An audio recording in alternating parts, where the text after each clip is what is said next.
Hello everybody and welcome to the Gaming Grappler. It has been a long time since I delivered any mixed martial arts content to the channel, so what better way to do that than to give you a review, my thoughts and opinions to UFC 273, Aleksandar, the great Volkanovski versus Chan Sun Young, the Korean Zombie. But let's be honest here, this should not have been the main event of the night. I'm a big fan of the Korean Zombie. He's one of the best strikers in the game. He has notable wins over people like Dustin, the Diamond Poirier, one of the greatest lightweights of all time. However, lately, the Korean Zombie has not been able to hang in there with the best of the best in the featherweight division. His last fight, I think, before this was against Brian Ortega. And Brian Ortega is a very good fighter, but he's called T-City for a reason. He has one of the greatest triangle chokes in the game, and he's primarily a jiu-jitsu fighter.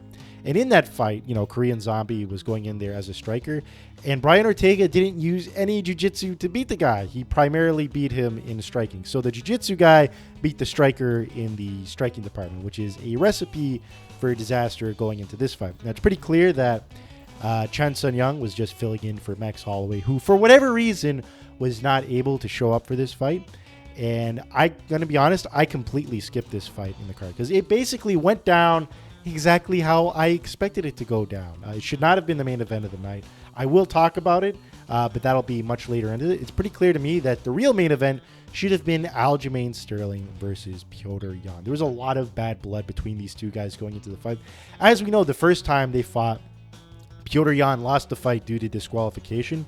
And overall, he was completely dominating that fight. Petr Yan, the first time they fought, had more takedowns. He pieced Aljo up in the striking department.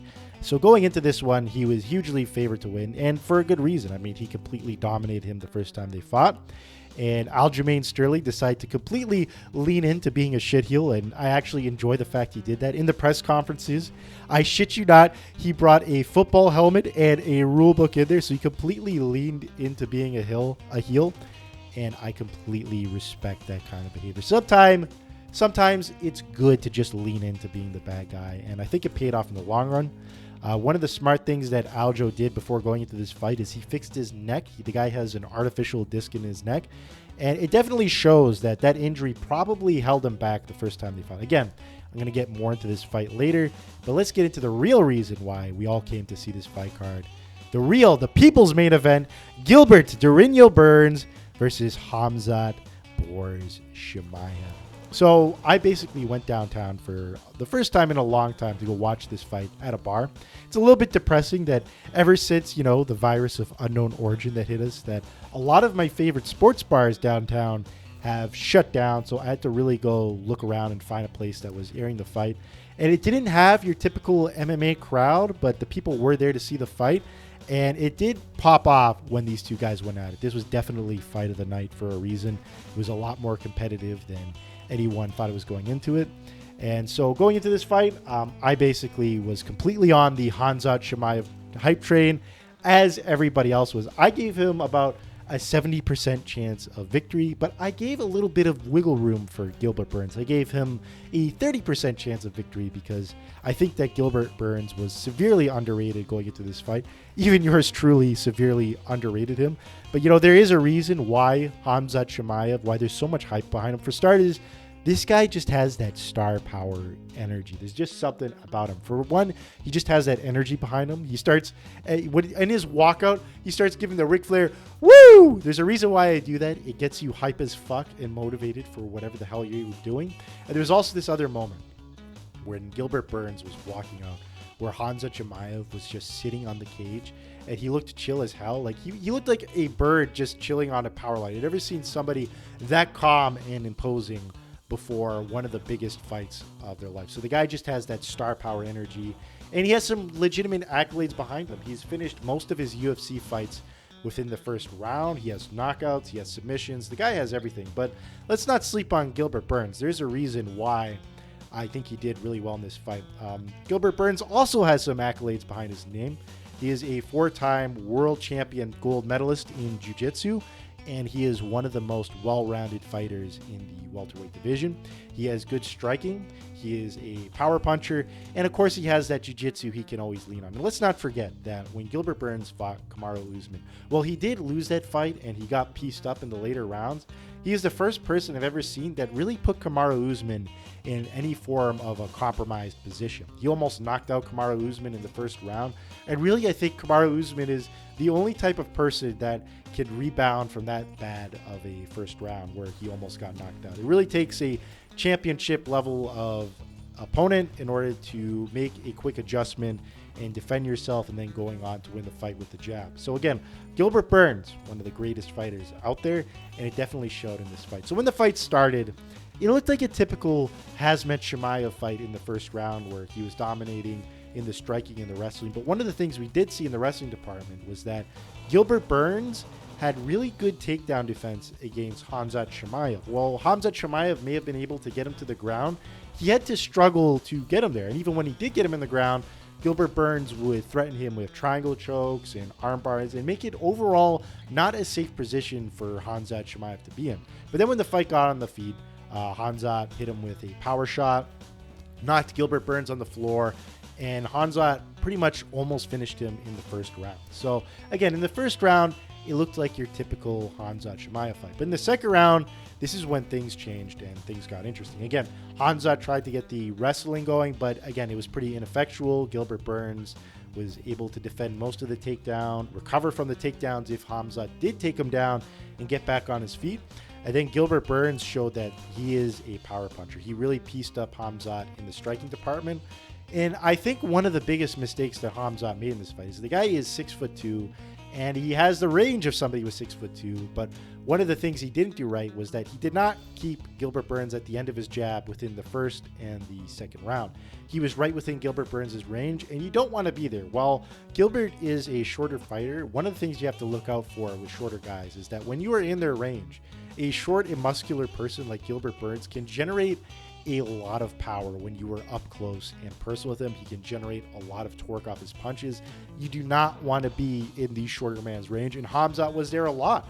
And Gilbert Burns was able to land a lot of power shots in this round, and he almost knocked Khamzat Chimaev off. He kind of it was a complete 180 from the first round that they fought, where Gilbert Burns landed a quick overhand, knocked Khamzat on the floor. The guy had to panic wrestle to get a takedown, and that's how the round ended. Another notable thing that happened in the second round that I forgot to mention is that there was a moment where Khamzat got a takedown, was not able to do much with the takedown, and while they were getting up, Gilbert Burns just landed this fuck you sidekick while they were recovering and just knocked them like on the floor. It's just one of those things that shows that Gilbert Burns is like, hey, I know I'm severely underrated going to this fight because I think the odds had Khamzat Chimaev at like minus 800 or something ridiculous like that, but I'm going to light a fire under your ass and really bring the fight to you. And that's what we saw in the first and the second round. So the third round starts, and in between rounds, we heard Khamzat Chimaev's coach just yelling at him in incomprehensible Swedish, but I think what the guy was saying was that, listen, you got to wrestle or keep you at the end of your jab. Like, you really don't need to be an expert to know that Khamzat just wasn't following the game plan adequately.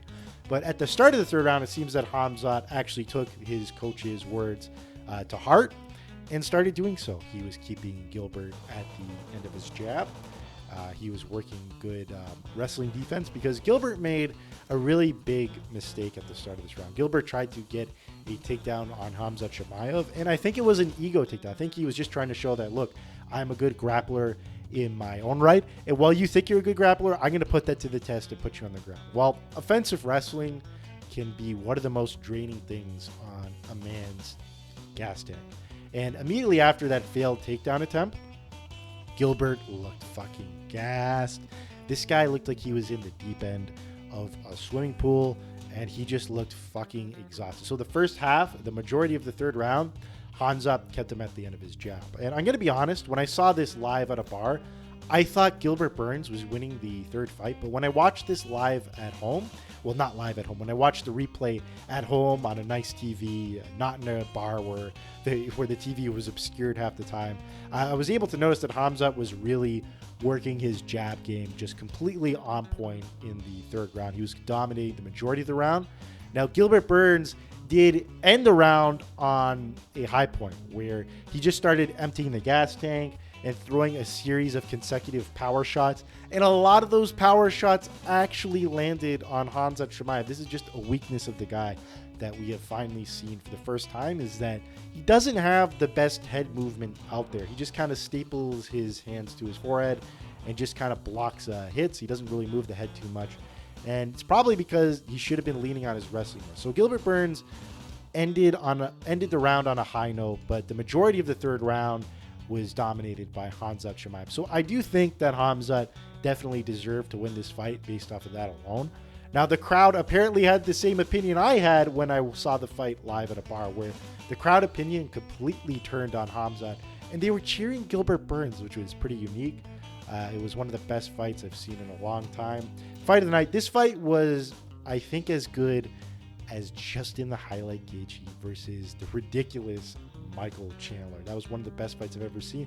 And I think that this fight was way better than that, because throughout the entirety of this fight, while Khamzat won, it was a competitive fight.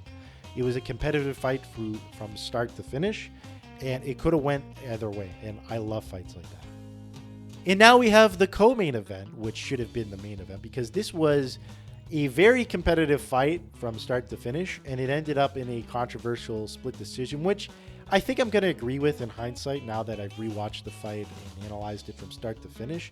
And again, there was a lot of hype going into this fight. Like I mentioned before, Aljamain Sterling only won the first time due to a controversial DQ decision. And it's been a long time since the last time they fought. Petr Yan defeated Corey Sandhagen since the last time they fought. Aljo got his neck fixed. He has a new artificial disc in his neck. So it's pretty interesting to see how both of these guys were going to perform in the rematch. And boy, did they both perform good, which is kind of crazy.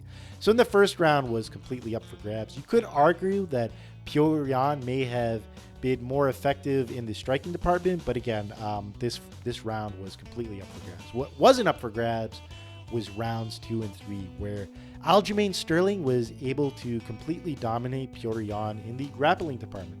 He got Petr Yan on the ground and was able to hang on his back like a human backpack that Aljamain Sterling always tries to be.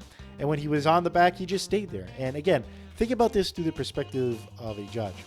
When you're judging a fight, it's pretty definitive that Aljamain Sterling won rounds 2 and 3. There's just no other way to argue around it. He completely dominated those 2 rounds.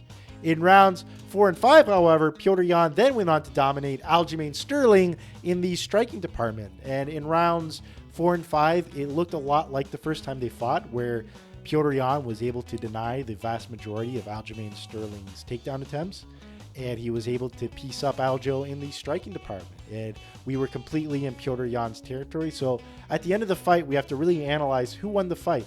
Were Petr Yan's rounds 4 and 5 in the striking department more dominant than Aljamain Sterling's rounds 2 and 3 in the grappling department? And I think that while Petr Yan did dominate Aljamain Sterling at the tail end of the fight, it wasn't as dominant as Aljamain Sterling's domination in rounds 2 and 3, because there was little to no resistance in Petr Yan on the ground. While he was able to prevent getting choked out, you cannot let a guy just hang onto your back for that long.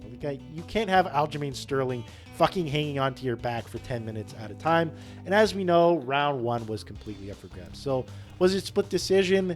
Yes. Do I agree with it? Kind of. I kind of do, because you really just can't let somebody just hang onto your back like that for that long of amount of time. I do think that these two guys should rematch each other, because I think that they're pretty evenly matched, you know. Petr Yan has pretty competent wrestling defense, although let's be honest here, that didn't show up too well in this fight. And Aljamain Sterling is a good grappler. Again, this is a very good grappler versus striker matchup, and I'd love to see these two guys fight again.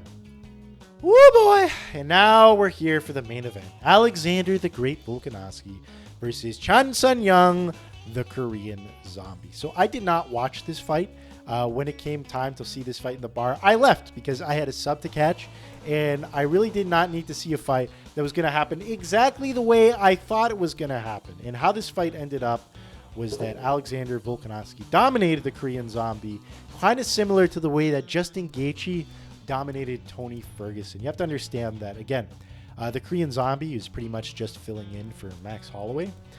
He was not ready for this fight. The last time he fought was against Brian Ortega, And Brian Ortega was completely dominated by Aleksandar Volkanovski. But Brian Ortega is a jiu-jitsu guy who pieced up the Korean Zombie in the striking department, and the Korean Zombie is a striker. So again, I knew we were in for a problem when the Korean Zombie got the fight.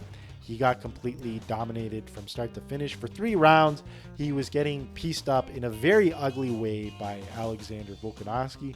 And again, the guy is called the Korean Zombie for a reason. He does not get knocked out. That's just the kind of guy he is. He can just absorb all kinds of damage. You know, again, he is adequately named the Zombie for a reason. And I'm not into these fights.